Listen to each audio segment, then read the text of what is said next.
Keir Starmer has become Britain's 58th Prime Minister.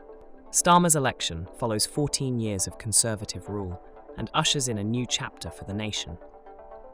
He took over leadership of the Labour Party in 2020, following its worst general election defeat in 85 years.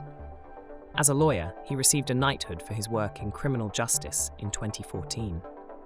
He was also the head of public prosecutions in 2008, where he managed the Crown Prosecution Service for the British government. King Charles has endorsed the electorate's decision, confirming Keir Starmer as Britain's new leader. Labour secured a majority in the House of Commons with 412 seats. The Conservatives faced a historic low, dropping to 121 MPs, a net loss of 251. The Liberal Democrats gained 63 seats, bringing their total to 71. Meanwhile, SNP saw a significant defeat, losing 38 seats and retaining just 9. Reform UK won 5 seats, while the Greens increased their seats from 1 to 4, and Plaid Cymru doubled its representation, getting 4. Sinn Féin managed to nab 7 seats, and the DUP won 5. In his first speech outside 10 Downing Street, Starmer expressed his gratitude to Rishi Sunak for his achievements as the first British Asian Prime Minister of the country. I want to thank the outgoing Prime Minister, Rishi Sunak. His achievement as the first British Asian Prime Minister of our country, the extra effort that will have required, should not be underestimated by anyone. And we pay tribute to that today. And we also recognise the dedication and hard work he brought to his leadership.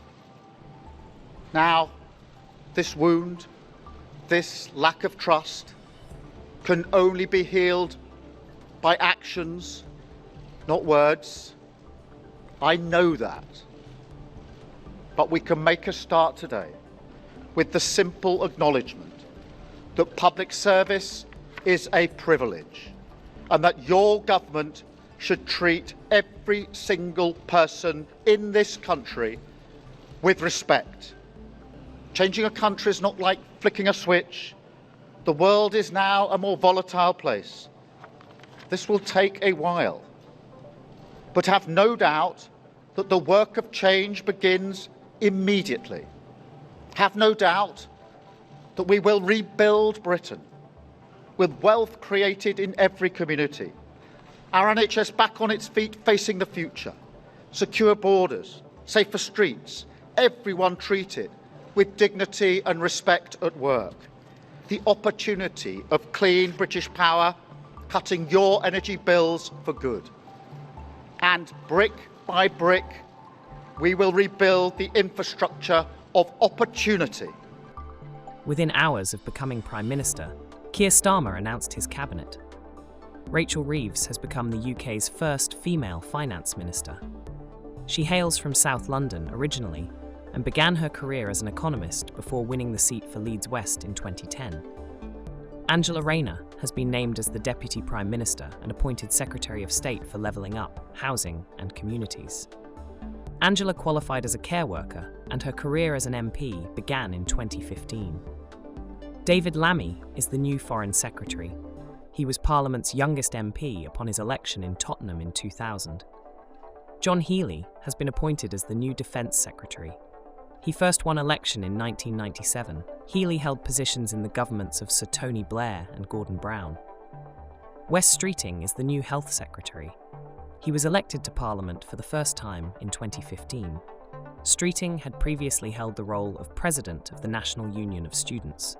On the other side, Rishi Sunak resigned as leader of the Conservative Party. In his farewell speech, Sunak said, "To the country, I would like to say first and foremost, I am sorry.